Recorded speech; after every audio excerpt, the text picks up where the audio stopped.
Good morning, everyone. Thank you so much for joining us for our press conference announcing a new backup power mandate for assisted living and nursing facilities within unincorporated Harris County.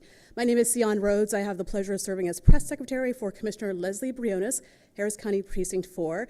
We are joined today by the Commissioner, Lesley Briones, followed by Chief Lori Christensen, who is the Harris County Fire Marshal. We will then hear from Greg Shelley, who is manager of the Long-Term Care Ombudsman Program with UT Health. Now, please help me welcome Commissioner Lesley Briones. Good morning, everyone. I'm Lesley Briones, and I'm grateful to be serving as your Harris County Commissioner for Precinct 4. Happy New Year to everyone. As we came here on this very frigid Texas morning, I want us all to be reflecting. Today is a great day in Harris County because Harris County is setting new standards for safety, and Harris County is taking action to protect our senior citizens and to protect our most vulnerable residents. We all can vividly remember the repeated extreme weather events that we have endured. And with these repeated events, we need to make sure we have the regulations in play to protect especially our seniors and most vulnerable residents. So what Harris County Commissioners Court did is in November, we unanimously passed an amendment to the Harris County Fire Code. Now, as of January 1st, here in Harris County, the fire code requires backup power generation systems for HVAC systems in assisted living facilities and nursing homes. And in a second, I'll break that down in terms of what it means. But I want us just to reflect back to 2021, February, Winter Storm Uri. 10% of nursing homes in Texas and nearly 33% of assisted living facilities across Texas lost power.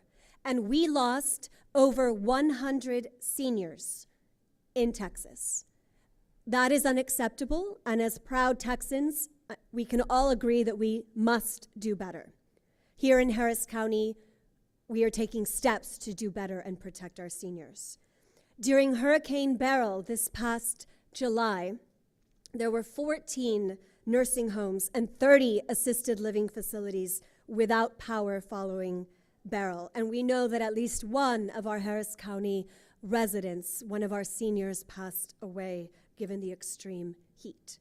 So there's a dearth of federal and state regulation, and you have to dig into the specifics. But this amendment here in Harris County will do the following. So now we will have to have these reliable backup systems. So these backup generators will help save lives and protect our seniors and most vulnerable residents by 1, helping to maintain safe temperatures, 2, powering critical medical devices like oxygen machines during outages, 3, enabling emergency alerts and communications, 4, ensuring access to medications, and 5, helping to support secure evacuations. So by having these secondary power systems, we are adding additional protection and controls and safety measures for our seniors. This became effective January 1st, and by the end of 2025, the approximately 120 assisted living facilities and nursing home facilities in the unincorporated areas of Harris County will need to comply. So we will proactively be providing information and support so that these facilities can be in compliance with these new regulations and so that all of our loved ones are safe. I want to thank the best Fire Marshal in the United States of America, which so happens to be our Harris County Fire Marshal. I have nothing but love and respect for her. She's paving the way and taking us to new heights. Chief Lori Christensen, her and our Harris County Fire Marshal's team are responsible for this improvement and do so much to keep us all safe every day. So if we can take a moment to express our gratitude. And for all the team members who are here, if you could stand up so we could show our respect for your sacrifice and service. And I'd also like to thank the partnership of Harris County Engineering Department, who were instrumental in making this happen. So thank you to everyone here from the engineering team, as well as the Harris County Precinct 4 team, especially our policy team, who worked very closely with the key stakeholders to make this happen, and it passed unanimously at Harris County Commissioners Court. I'd also like to thank Greg Shelley, who we'll hear from momentarily. He is the Senior Program Manager at the Harris County Long-Term Care Ombudsman Program at UT Health Houston. So again, to me, I'm proud of this day, not only as a Harris County resident, not only as your Harris County Commissioner, but as somebody who absolutely adored my grandparents. May they rest in peace. But this is for all of our families, whether it's our parents, our grandparents, our great-grandparents, all of us. We're all aging, and this could be us. So we know in the next freeze, the next oppressive heat, the next hurricane, the next derecho, that there will be backup systems in place here in Harris County because we are taking the lead in setting higher standards of protection and safety. Very briefly in Spanish, I will do a brief version of these. Buenos días a todos, feliz año nuevo. Soy Lesley Briones, soy su comisionada del Condado Harris, Precinto 4. Gracias por estar aquí. Primero, quiero dar las gracias a Lori Christensen, jefa de Departamento de Bomberos del Condado Harris. Muchas gracias a usted y su equipo que cada día nos sirven y nos protegen. Muchísimas gracias. Y también a Greg Shelley, gerente del programa de cuidados de largo plazo de UT Health Houston. Gracias, señor Shelley. Los recientes apagones afectaron a millones de personas en nuestro condado. Con Beryl, 14 hogares de ancianos y 30 centros de vida asistida no tuvieron energía. Por eso, hoy damos un gran paso adelante para cuidar a nuestros adultos mayores y a otros residentes vulnerables. Ya está en vigor una enmienda al Código de Incendios aprobada por la Corte de Comisionados en noviembre. La medida exige sistemas de energía de respaldo en centros de vida asistida y hogares para ancianos durante las emergencias. Estos generadores servirán para hacer esto. 1. Mantener temperaturas estables. 2. Dar energía a máquinas de oxígeno y otros dispositivos médicos, asegurar el acceso a medicamentos y también ayudar con alertas y llamadas de emergencia, entre otros. Esta medida es fruto de nuestra alianza con la Oficina de la Jefe de Bomberos y el Departamento de Ingeniería del Condado Harris y otros socios como UT Health Houston. Y debe cumplirse antes de finalizar este año. Seguiremos trabajando en equipo para hacer que este condado, el Condado Harris, es más fuerte y resiliente. Y recuerden que estamos aquí para servirlos y a sus familias. Y esto es muy personal para mí, no solamente como su comisionada y un residente del Condado Harris, pero pienso en mis abuelos, que ellos pasaron sus últimos días en estos hogares para ancianos. Y ahora en el Condado Harris, ancianos como nuestros papás y abuelos y bisabuelos, ahora van a tener más protección. Así que en la próxima huracán o en una temporada de invierno fuerte, vamos a tener un sistema que protege a nuestros queridos más. Y eso es lo que todos en el Condado Harris merecen. Y vamos a estar luchando aquí en el Condado Harris para nosotros. Vamos a ser líderes en la seguridad pública para todos nuestros residentes, especialmente para nuestros familiares ancianos y nuestros residentes vulnerables. Así que muchísimas gracias. Vamos a seguir adelante juntos y vamos a hacer que este condado sea el mejor en el estado de Texas y en Estados Unidos. Next, we will hear from the one and only Harris County Fire Marshal Chief Lori Christensen.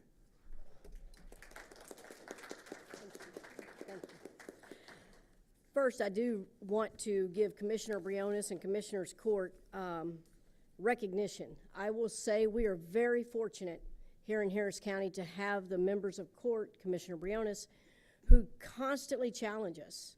Instead of just letting things happen, they come to us and they say, what can we do better next time? And this was a challenge. We are the first county in Texas to adopt this as a standard and amendment in our fire code. We also understand that there is a cost to this to the businesses, and that's why we gave this period of let's work with you, let us help you get to the right place and where you need to be and the right equipment. We want to work with you and educate you. I think the key here is we all have family. Like I said, Commissioner said, we're all aging. But at the end of the day, when we take our family members to these facilities, our goal is to ensure they're in a safe place at all times. And many of us are not aware that these facilities do not have the power backups. And those power backups, it's not only about the air and the heat, it's about those critical life safety systems. Many of these residents are on systems that if the fire department is not able to get there in time because they're responding to other emergencies, we know we have ambulances out running, and during an emergency, things are happening. If they can't get there in time, these people are at risk, and we want to make sure they're safe. So I really am excited to see that Harris County is leading this way.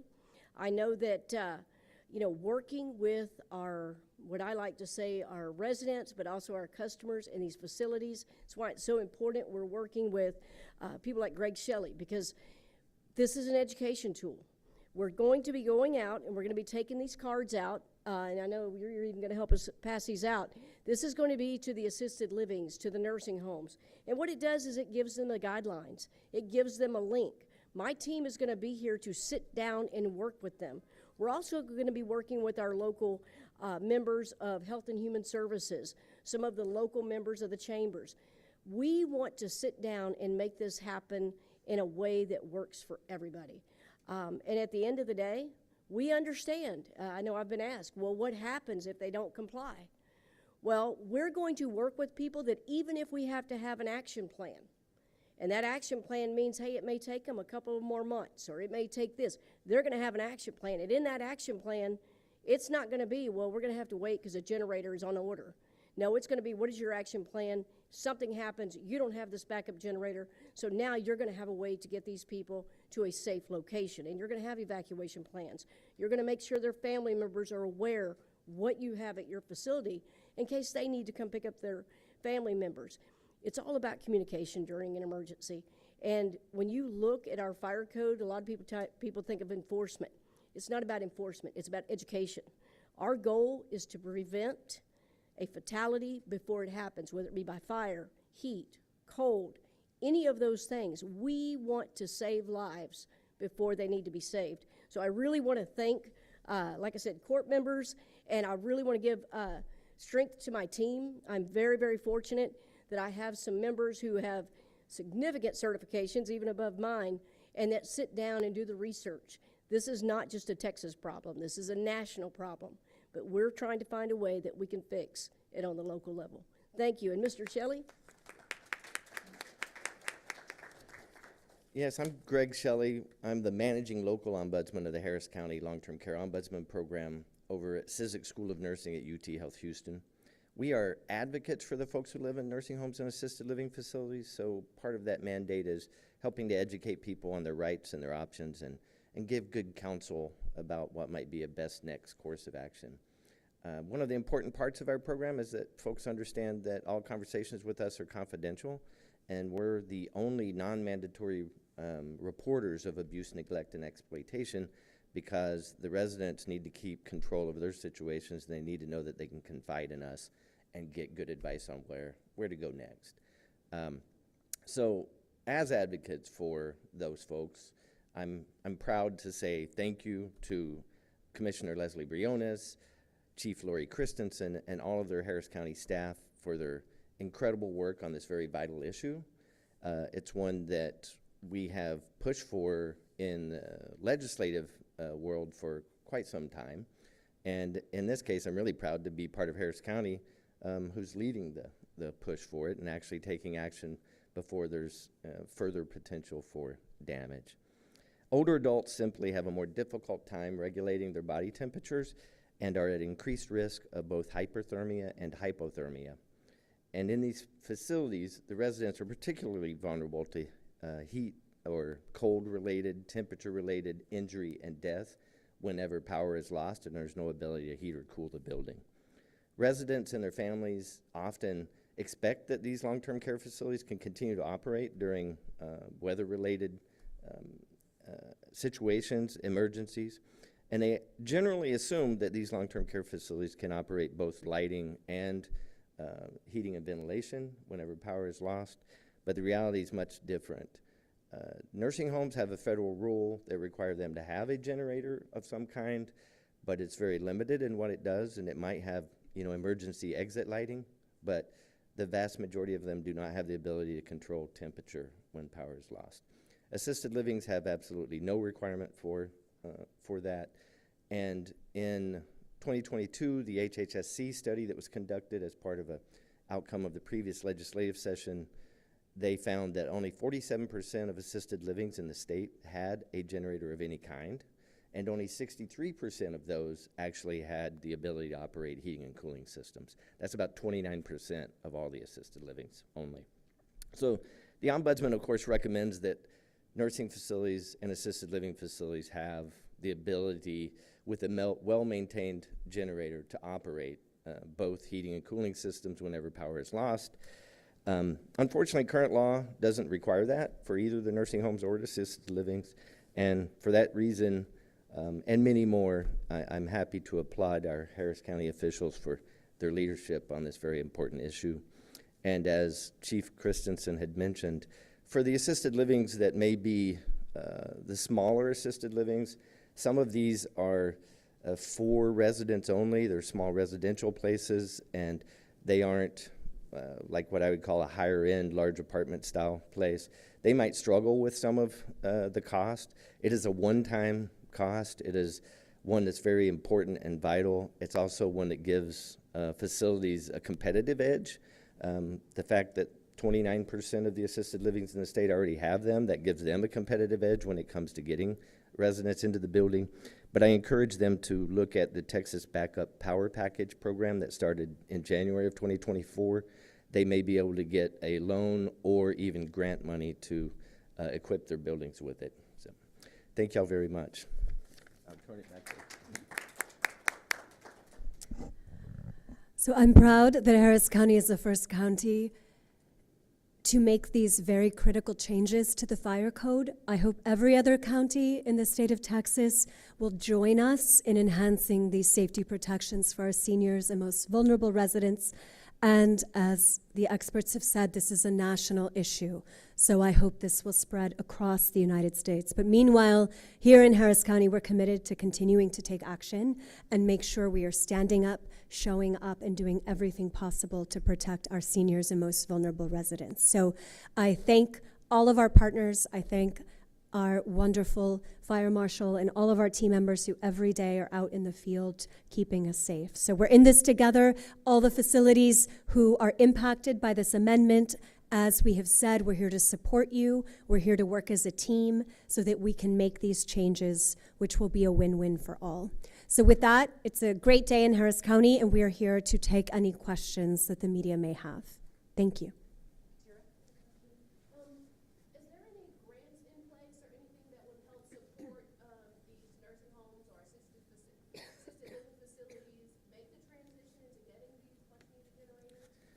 The Texas Backup Power Package, that's the one that I know of state-specific. It's more of one that would probably be advantageous for these smaller assisted livings to look into. On the nursing home side, there's opportunities through Centers for Medicaid and Medicare Services, and under Medicaid, there's opportunities to get money to make sure they have a better disaster preparedness plan in place. The details of that, I'm no expert on.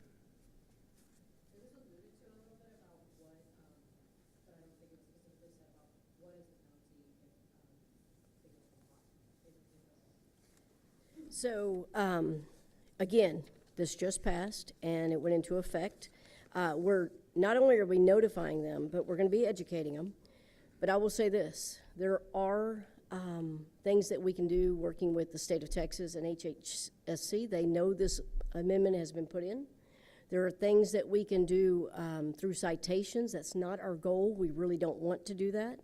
But we also know that we don't want to displace the community members that are at a facility. So I want to be clear. It's not a matter of, okay, this place cannot operate because it doesn't have this. We're going to use the administrative capabilities that we have to work with these teams, just like I mentioned. I understand that, and I know I've got a couple of my friends they're looking at generators and they're on order. There may be some that can't come in time. There may be some situation where they have to get an additional permit or they have to do something electrical. Again, if we're working with them starting now and we're working with these kind of team members and getting the word out, we truly believe that even if they can't have these systems in place for whatever reason, we will find a way to make sure they have a system in place to at least evacuate those residents. But what I would hope is that we don't even have to get to any formal means of working with these folks, because I do believe every one of us, and I tell you what, when I go into these locations, I go into these assisted livings and these homes, the people there really do care about the residents there. And I think that's what we've got to remember. They were not expecting this to happen. It wasn't anything they had planned for. Obviously, this is something, as Commissioner said, it's something that is even on the federal level and state level hasn't been recognized. We're recognizing it now. I think those homes and those facility owners are recognizing it. And I do believe, just by us talking to them already, they were very supportive of this, and many of them even offered us suggestions as to how we could help them put this into code. So I hope that answers your question.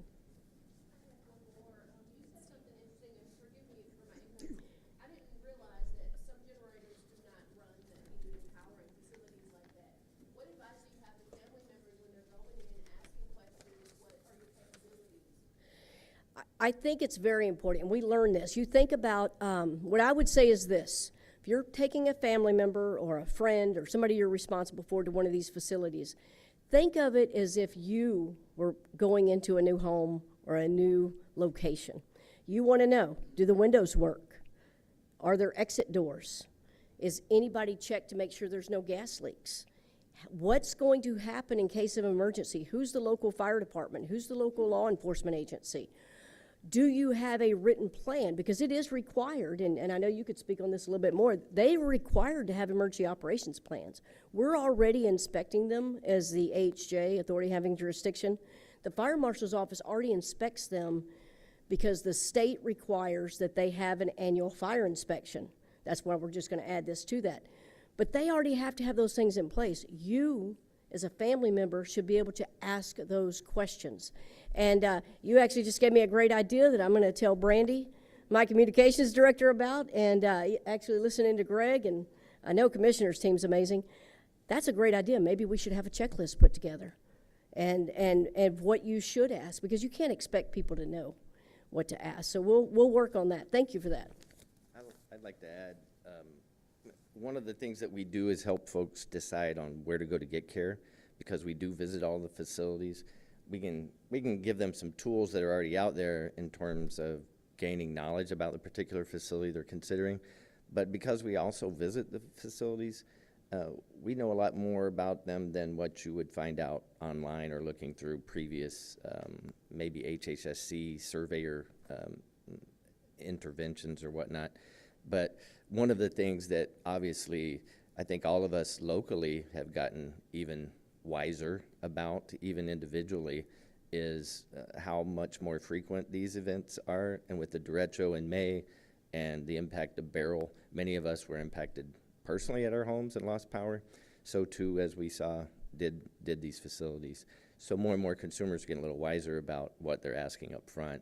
That's an important thing that we encourage in assisted living, and it's something that we locally even started tracking for the assisted living that we visit, to find out if they have those kinds of generators or whatnot, so we can point people in those directions. Like I said, some of the folks that are already in compliance with this and have been for years, are, you know, they already have a competitive edge in terms of getting people in. Thanks. Any other questions?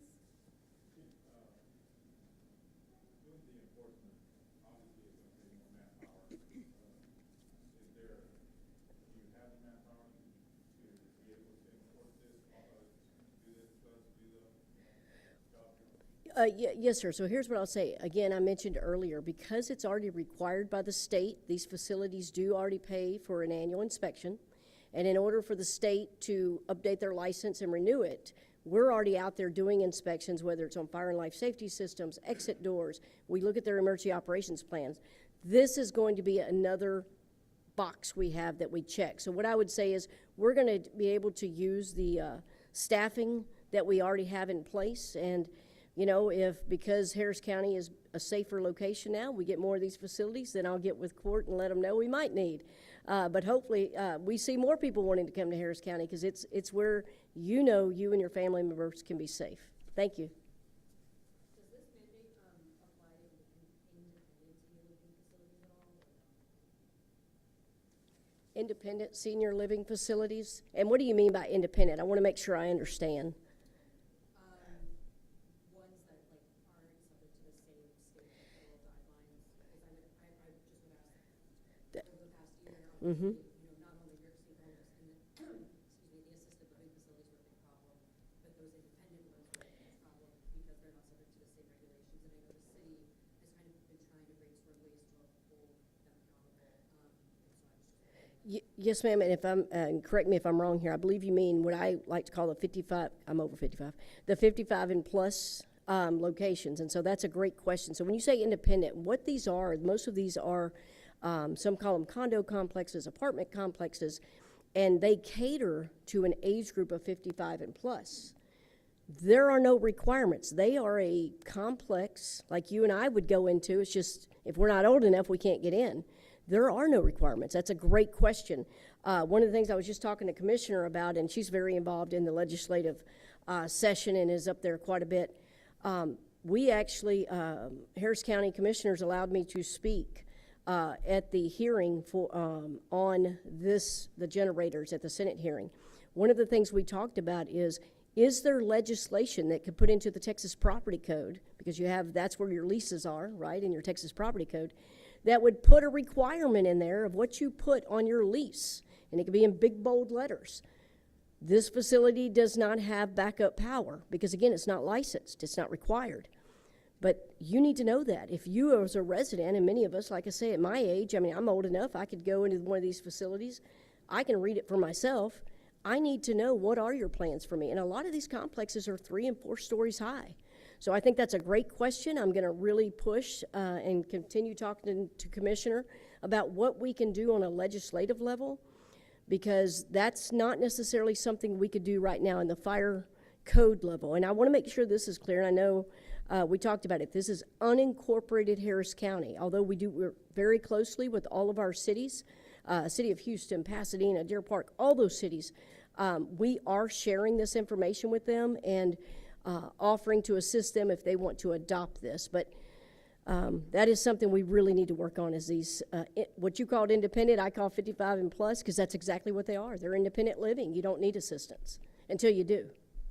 Thank you. Yes, ma'am. I have a quick follow-up. You kind of actually segued perfectly into it. You know, I think that there's probably going to be a lot of people that are reading this that say, well, I don't live in unincorporated Harris County. What are the rules for, you know, these places, these facilities in the non-unincorporated areas? Is there any regulation or how?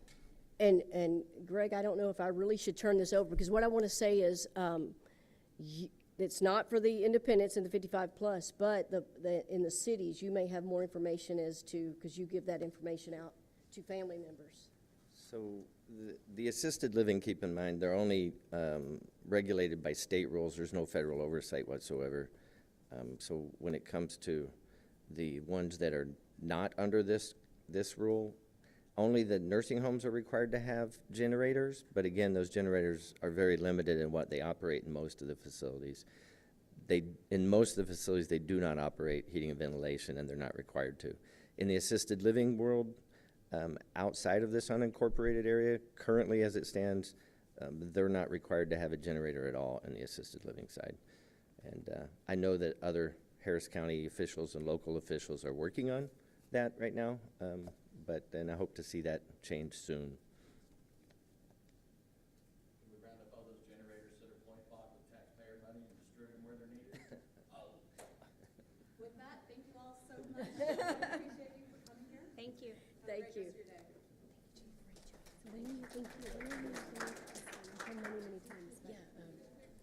Oh, yes. Oh, yeah, I want my team to get pictures if you don't mind too, because, oh. You want in the middle with, is that better? It works.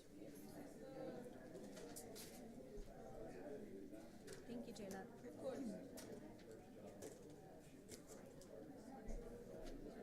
So who is carrying the bells, or have they been Oh, filed? I got them. I want to show it to you.